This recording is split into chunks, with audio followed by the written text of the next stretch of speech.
an idea. Okay, so you're saying that the uniformity of nature does not mean, obviously, that things aren't changing or that they're not in flux. So how do you reduce the idea of the uniformity of nature? How would you reduce that? I don't know what you mean by reduce. Well, how do you define it? What are your limitations of the definition? Well, there are several different ways of characterizing or defining it, but one way would be to say that there are a number of repeating regularities. I mean, in its simplest form. Right, and an example of that. Nature operates in some law-like ways. If nature operated in all law-like ways, then nothing would change. So nature operates in some law-like ways. Yeah, and as opposed, just one other thing, as opposed that all events are the product of chance. Right, and that's what I thought was. I mean, that's what gives your argument the brilliance and the consistency, right? Is it's law versus chance, because you generally, I notice, argue with individuals that take on kind of a relativistic approach, and then you push them back to chance, and then they push you back to law. Well, they have no basis to establish that nature operates in some law-like ways. It may be the case from their point of view. It might be a brute fact, but there's no way for them to ascertain it. And so when they reason about existence, they're presupposing the uniformity of nature, whether they realize it or not. And any reasoning or argumentation depends upon that belief, but they have no justification for it.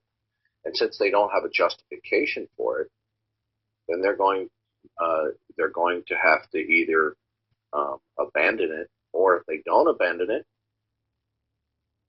they're going to have to explain why they have an inconsistent criterion for belief in one core belief, namely God, that God requires justification or to be demonstrable, versus the other beliefs that they have that they don't require something being demonstrable. So at the end of the day, the skeptic is inconsistent and arbitrary in their reasoning. Yeah, and yet the thing that I think is interesting about you is that I haven't heard over the course of the time that I've listened to you speak.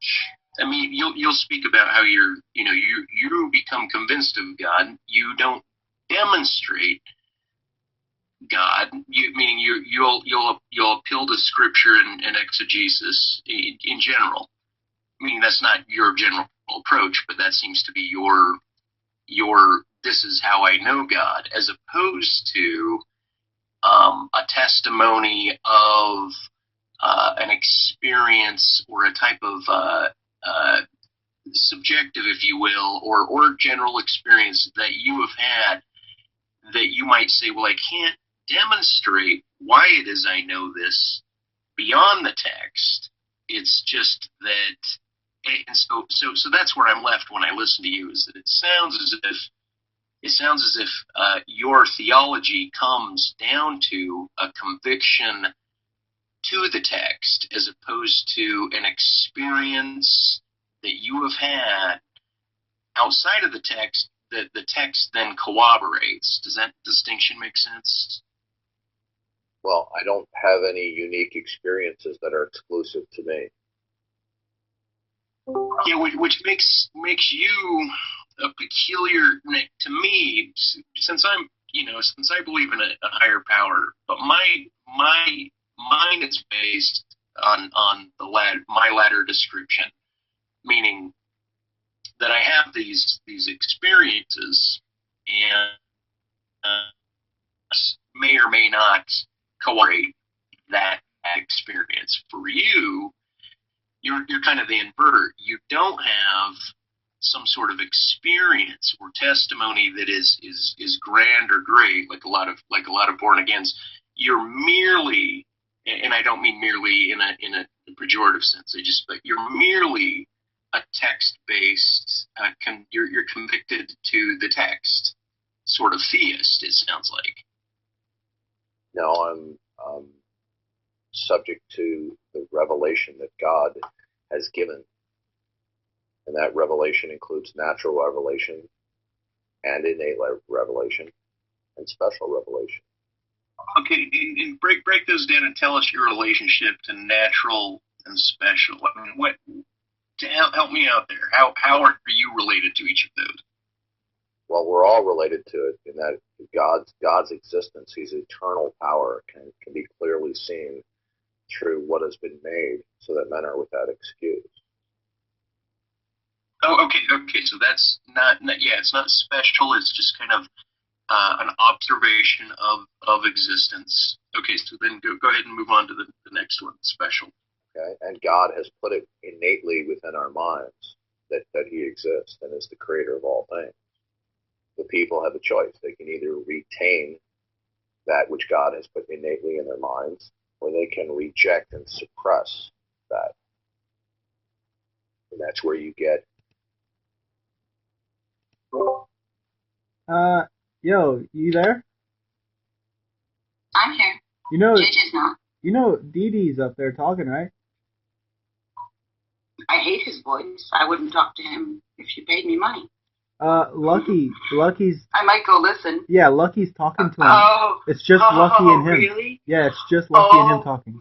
Really? Yeah, I think Lucky's gonna win. You, I think Lucky's gonna John, win. John, I'm coming. I spend my time exhaustively trying to remove myself, suppress this knowledge. You're not an atheist. Well, no, I'm not. But that's why I caveat it with exhaustive atheism. Meaning I attempt to move away from God as much as I possibly can. I attempt the suppression. Meaning I'm trying to say that's the type. Like I'm the atheist that will say I fit within that model that you're describing. Where some of the other atheists that you've argued, I literally don't think that they agree with you that it is a suppression. I don't think that they have that internal. I don't think they would admit it. I don't think they think it. I don't think they believe it. I don't think they feel it. And you might say it to them, but I don't think that they would align themselves to that description. And it doesn't mean that it's just like they don't, like, as far as I might agree with you, they might have a blind's eye to it, right? They might have a blind's eye to it. But, I mean, that's how I would describe it. Like, oh, they are suppressed. They just happen to have a blind's eye to it. And that your job is to get them to focus on the blind spot and hence prevent the suppression. Well, I'm already past that. I just move into atheism in that even though I know God, sometimes I have to reject God. So I take that choice on. And that's my type of atheism, my brand, if you will. But okay, so you're a theist and an atheist at the same time. Yeah, which is why I'm also working on my daily. That's why I'm pro contradiction. I'm putting forth. My work is on defoundationalism. It's on contradiction. And here was another thing that you do, because this is something I noticed that you like to do.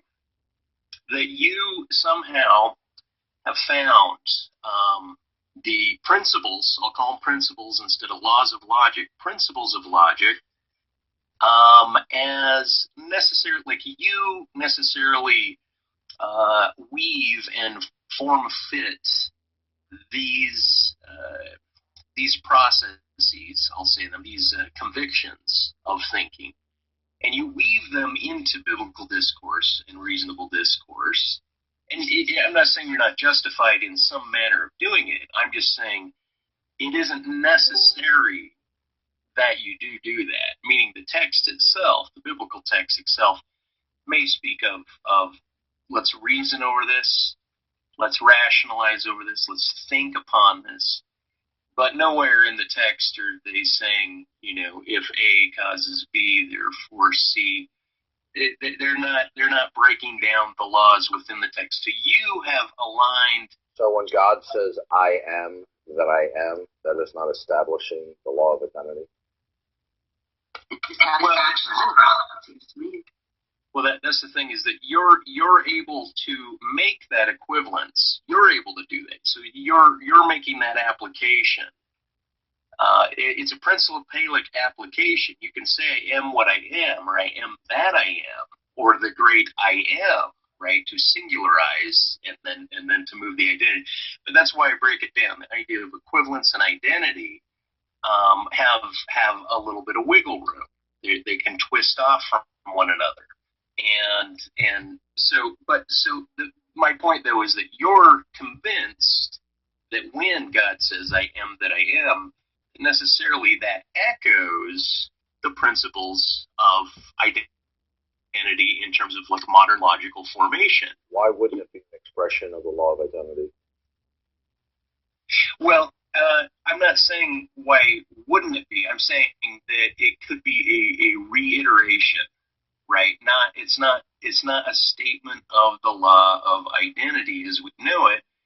It's a lingual statement, right? It's a reiteration. I am that I am, or however you phrased it, however it's interpreted by you. I am that I am, or I am, like in repetition, right?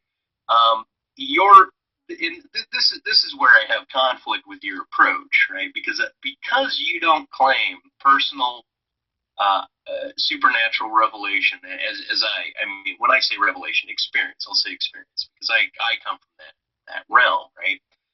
Because you don't have it, you substitute this. You substitute the collapse of modern logical principles, the laws of logic, and you force them into an exegesis type of read, right? You're the one doing this, right? I'm not saying you don't have your own justifications to do that. I'm just pointing out that you are doing this, right? So when you're saying that God says, I am that I am, and you're asking me, why wouldn't that be reflective or an example of the law of identity, right? It's not that you cannot apply it there. It's that you are applying it there that's in question, right? So here's your force feed. This is how you force feed the principles of logic to the biblical text. I'm saying, well, that's wrong-headed. That's wrong-headed because of defoundational logics, because of diatheism, because of the possibility of even understanding the term of logical explosion, because of all these other do any logical absolutes exist? You can posit them. Yes, you can posit a logical absolute. I didn't ask you if you posit them. I said, do they exist? Exist in what manner? That there are certain things that are absolute at all times in all places. No. Okay, good. Then why should I listen to any of your reasoning? Right. And so here, once again, you'll get the same. Like this is your rhetorical field, right? If one answers this. Here's yours. Hold on a second. If you right. Okay, then let me answer. I won't be long. Just give me 10 seconds. Good. If you don't know that any logical absolute exists, then what does your reasoning rest upon? Right. Okay. Now this is okay. So let me answer then. Right, to backstep through what was the topic of our conversation, so you're not moving me down your regular, because this is your regular thrust, right? It's how you maneuver the argument. So the thing is if I answer no, right, automatically it would put the realm of what I'm saying into a relative category, meaning a logical category. Meaning if there's no absolutes, then contradiction could occur. If contradiction can occur, then anything could happen, so why do you trust anything that I could say? Right? That's how I understand why it is your line of reasoning seems to work. Now, to answer this, if you appreciate logical explosive, the possibility of diatheism, contradictions being true, and logical explosion being something that can be considered, then if you think of logic, and this is how I think about it, right? To give you a metaphor, it'd be like watching an asteroid fields blow up, or a planet being blown up into asteroid fields, right? And that I might think of logical explosion like that. Like, hey, the planet, one thing, one entity, one absolute is now a billion of billions of specks of anything. So why speak at all, right? Well, this explosion itself, kind of like the rings of Saturn, right, have different strata as it's exploding, right? And so if you look at kind of a diffuseness of what it meant to have sense in one case, and then explode the sense, right? Because it also is in a verbose form. The explosion is by definition a verb, right? It's not a noun, but it's in a verbose form, right? So if you take an explosion as it's exploding, logical explosion, right, and then you re-reduce in memory to what it meant to have solidification, to have an absolute, right? There's a distinction between the absolute and the diffuseness of the explosion moving outward, right? There's a diffusing process that goes on. So what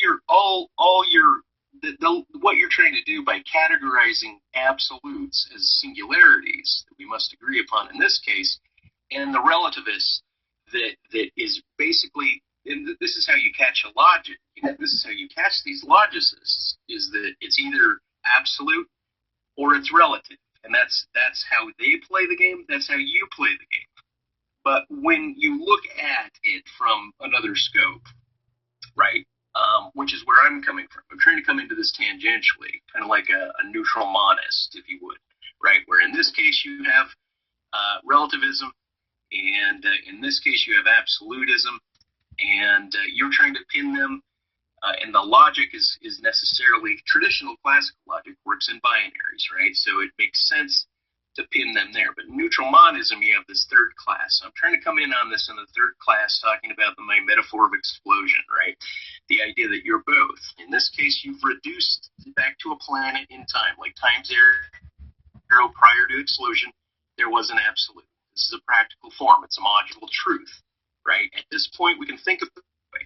In this point, as explosion is occurring and everything's moving into relativism, any point within the strata, any one asteroid from this post facto absolute can be pointed to again, become the new planet, or it itself continues in infinite explosion.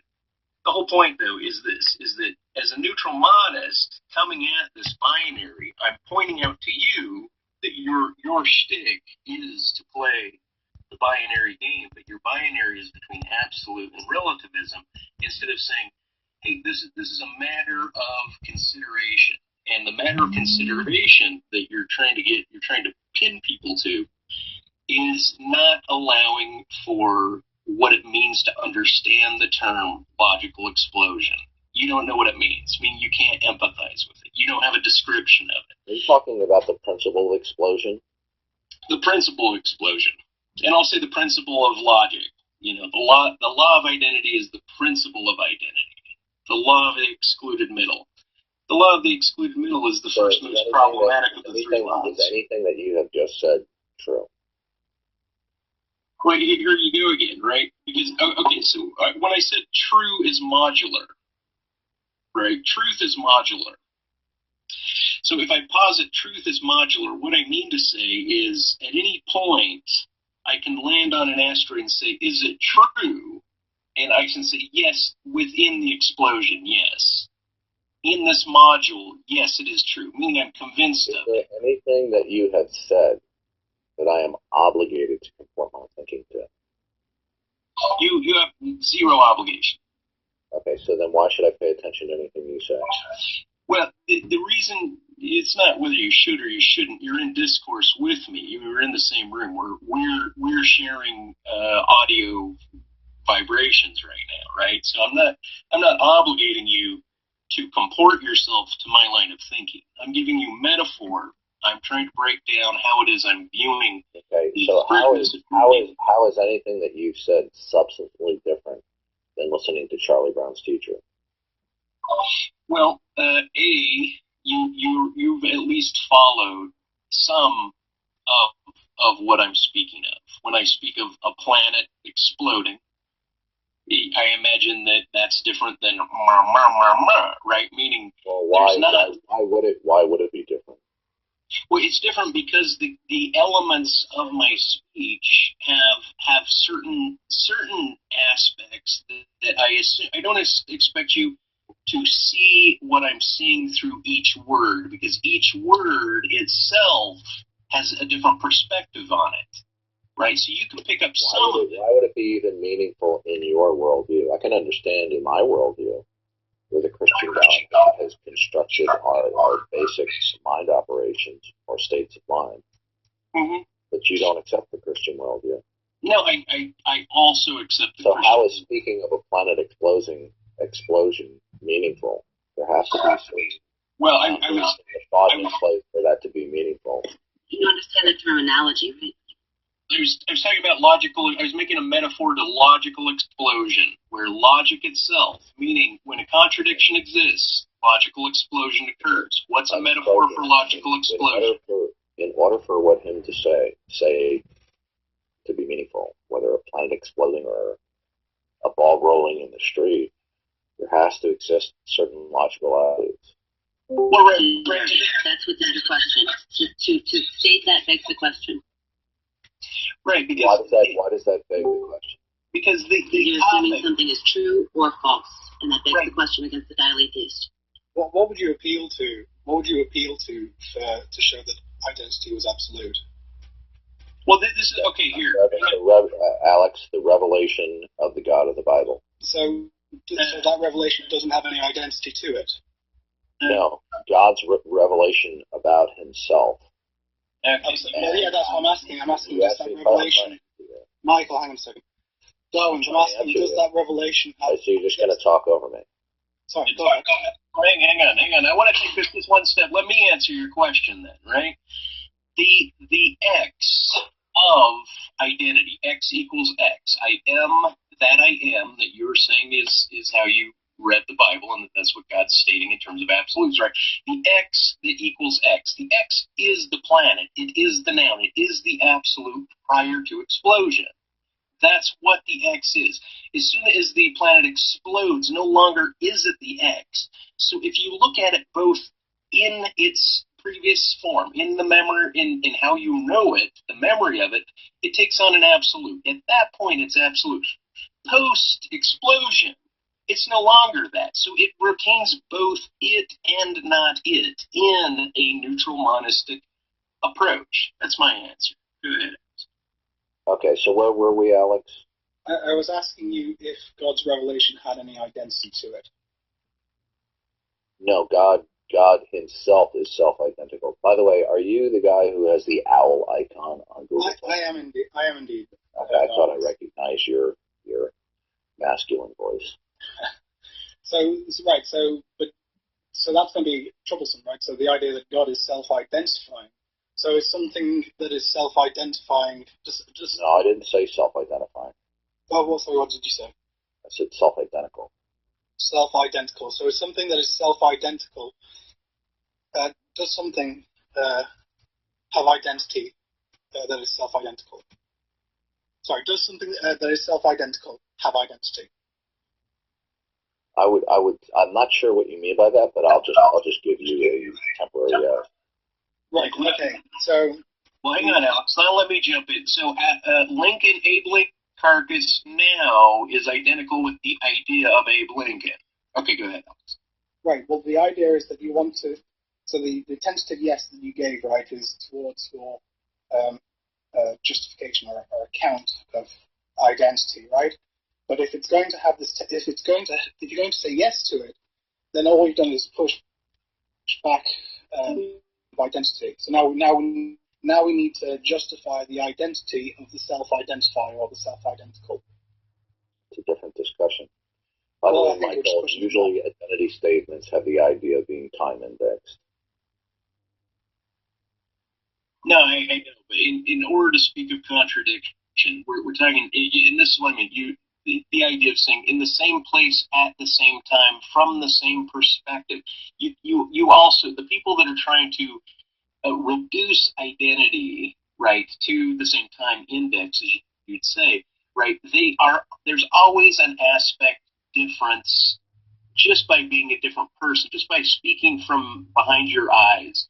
You're seeing the world necessarily contextually different, meaningfully different, from a different time frame, and you're always moving in time. So any reapproach back to any conversation is always necessarily different than any other time frame at any point, right? And so the idea, the absurd idea that any time right now that you're even using the term identicals, that this concept of identicality is somehow contextually exactly the same and reduced in and has a discrete and necessary outline that you can compare to the last discussion you've had on identicals is absurd, because the context now has changed. Things have changed. You're in a different mode. It's a different time, and we can index this time, showing that even the conversation about identicals is contextually different.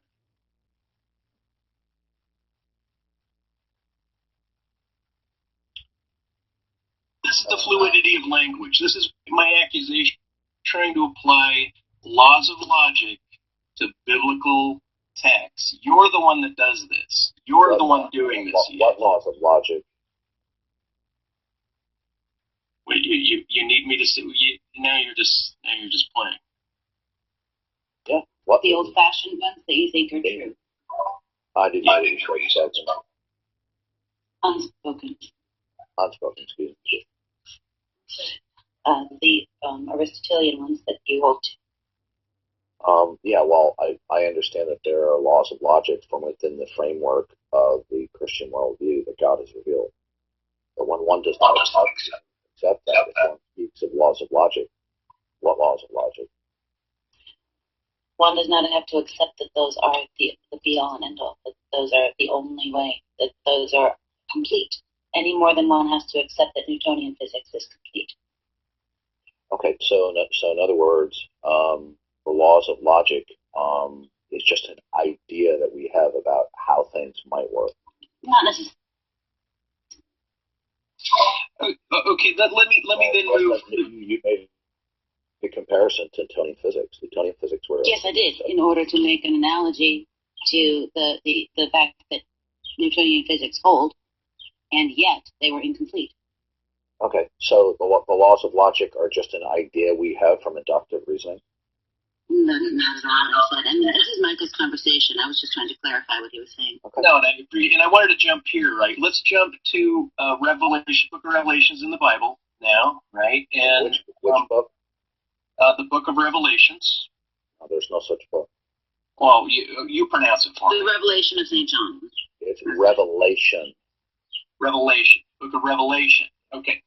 So within this text, within this last part of the text, or this last part of the Bible, you at this point, if we speak of a dragon with 7 heads and 10 crowns, right? A red dragon, right? Now, like the book of Psalms, I think, or some other figurative form of language. At some point, the Bible thumper, not to put you in that category, not trying to be pejorative, but the Bible thumper, That's fine. okay, will necessarily read the form of language in one book to have a certain figurative meaning that means something here, right? And it does, and then in another part of the Bible, something becomes a little bit more literal and is taken directly. So parables, and then figurative speech, literal speech.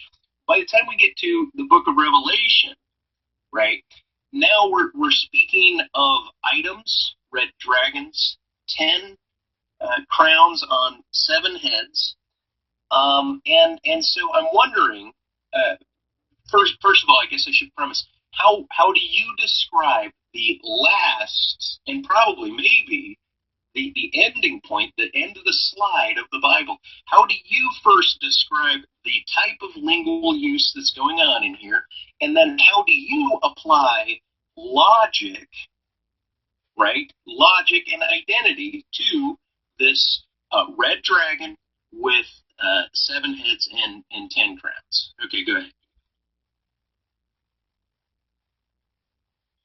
It's just apocalyptic literature, and much, if not all of the symbolism John records is explained. Continue, elaborate a little. How does it explain? Why is it merely symbolism? If you've read it, then you I've read it. Oh no, I've read it. John explains that certain symbolic figures within the vision that he saw apply to certain literal situations. Certain literal situations. So does the law of logic being literal apply to John's vision? Or is he referring to another set of things that do exist or only symbolically? Like, break this down for us. Apply the laws of logic to the book of Revelation. I just did. You don't have to apply them. They're just unstated.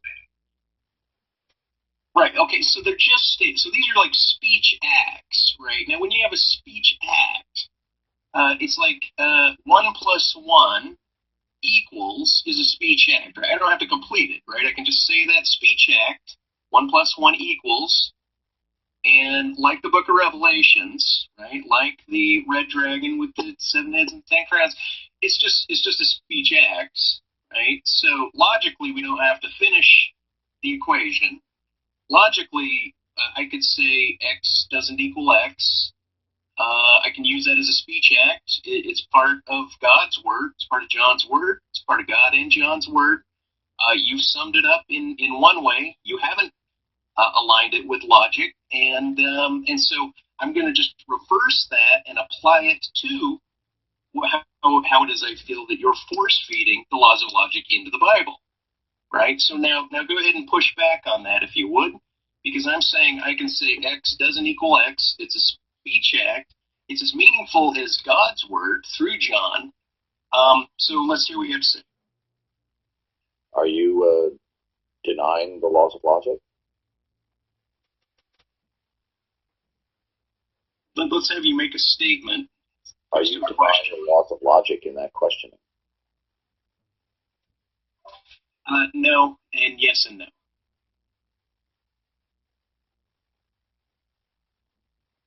Well, then, if you're not presupposing and applying the laws of logic when you speak, then nothing you say has meaning. Okay, let's back up, because you were so good just like a minute ago before you pulled this Socratic approach. Your MO, right? And we all watch you do this, right? But so here we go. We're going to go back to this. Now, you said these are symbols that John had about the dragon, and that if I read the book, which I have, that I would know, right? And so here's where you're going to, once again, you're going to apply the notion that you and I would be on the same page if we read the same text, when my argument is that no, people are always reading the same text, and there always is a difference, right? That's one of my fundamental arguments. I didn't bring it up here, but that's one of my tenets, right, of a defoundational type of argument when it comes to logic and linguistics, right? So what I'm saying here, and what I'm asking of you, right, as opposed to getting a Socratic question to my question, is how is it that God can speak through John about a set of symbols that have a meaning? I think you used the term in some way, they are the case, right? And then when I say, now let's apply logic to whatever that specific case is that you think John was speaking or God was speaking through John about those symbols, right? And I didn't what I was doing is I was asking you first, give me the type form of language. Is it figurative? Is it parable? You use the word symbolic, right? It's symbolic, right? So now, forms of logic, logical identity, these are symbolic logic. We call logic symbolic logic. We do this for a reason, because it's a symbol, right?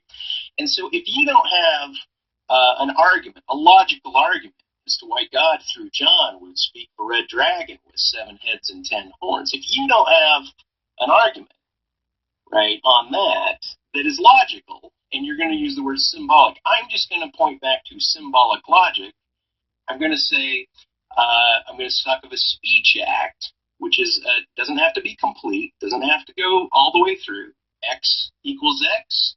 Makes some sense in one case.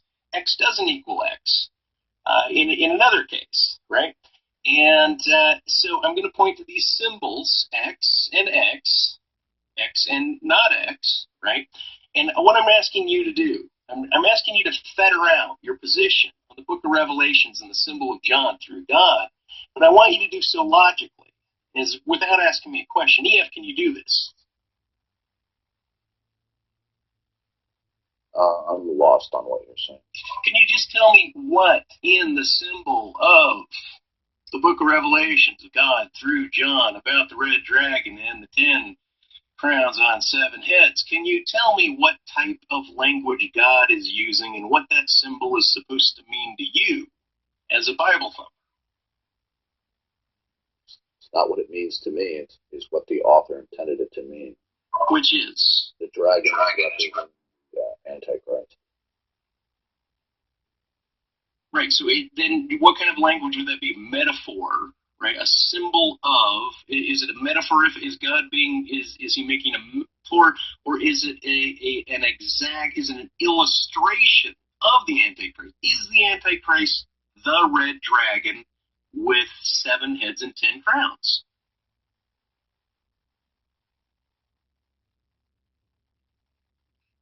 Michael, really, I can't. Okay, so now we watch how this is where you fall down. Now so you don't know what kind of language this is. You can't speak of the type of lingual set, right? Because now we're outside of your shtick, your game, your logical, reductive, true or false, therefore this, yes or no, therefore this Socratic bullshit. So you've been brought to the ropes. Okay, we all know this. And now you're saying, I don't have time, right? Your general appeal to escape when you're brought to the ropes. And all I'm doing, and I think I've been very charitable to you. I think I'm just asking you very simple questions. What type of lingual form, English form of language, are we using? Is God using? Your favorite man, your man in the sky, your Christian God, what type is he using? You said it is a symbol of the Antichrist. I said symbol as a metaphor or as an illustration. Is the dragon something we should expect, and that is an illustration of something in this very uniform, consistent, non-miraculous, post-miraculous world that we should all expect, or is it not? And if you say it's a metaphor, then in what manner is it? Is it something unconscious that will appear within the beasts, and that the beast will be the Antichrist? And meaning, explain to us the very end of your favorite text by your favorite guy, JC, right? That is going over all this. Come on, and quit. See, this is kind of, and I think we know this, right? That you don't have a logical description. You're going to abandon the conversation. At the very end of your favorite man's texts, you have nothing. You got your dick hanging out, and you have nothing to say. Unless you have something to say. If you have something to say, say it,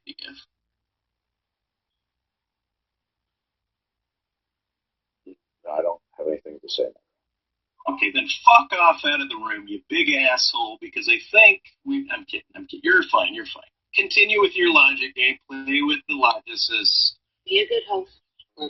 You know, you're a good dude. You are being an ass. I'm not going to try to be an ass. I'm just, being happy with the fact that you don't have a description of what kind of language God must be using. Justified your friends, but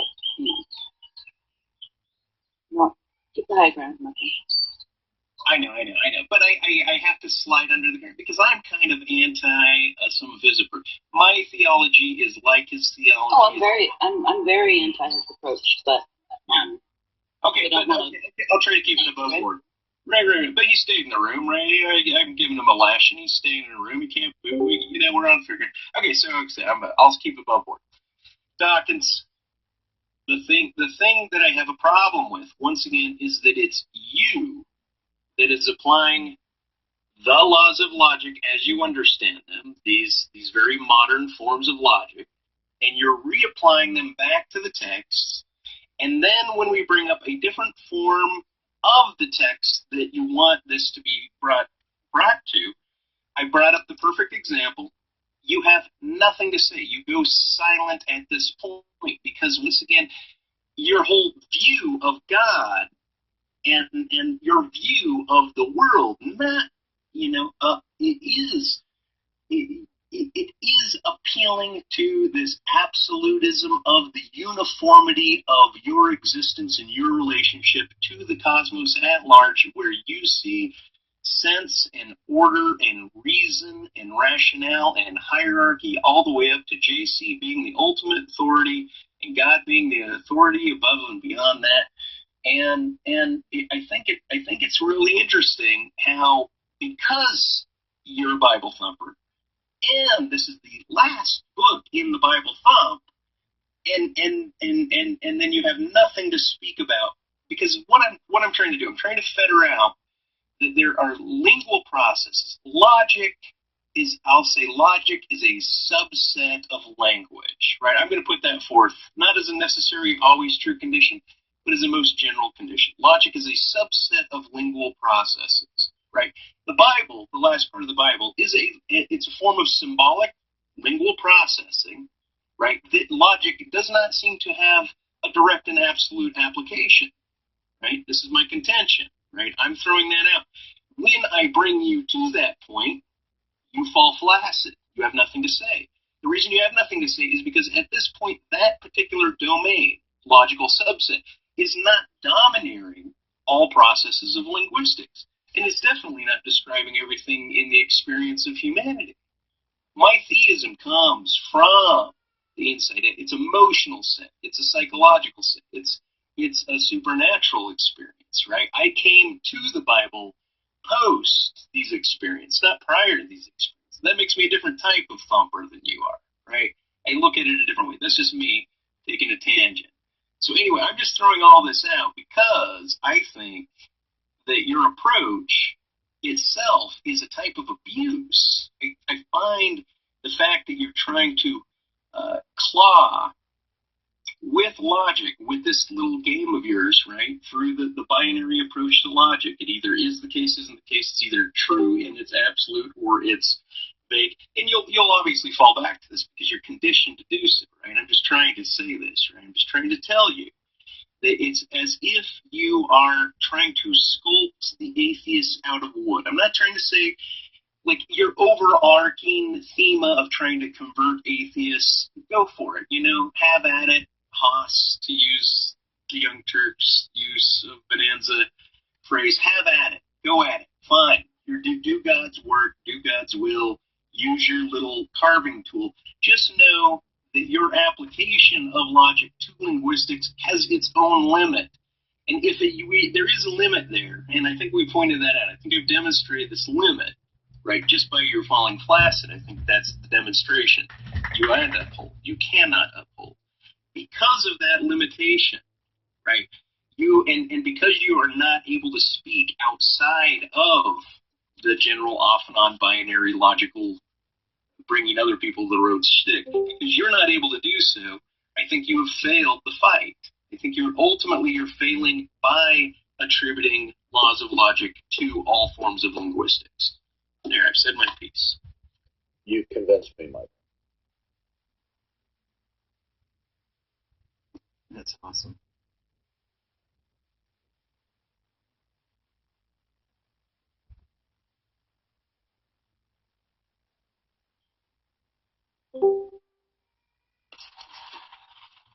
If you could hear me clap,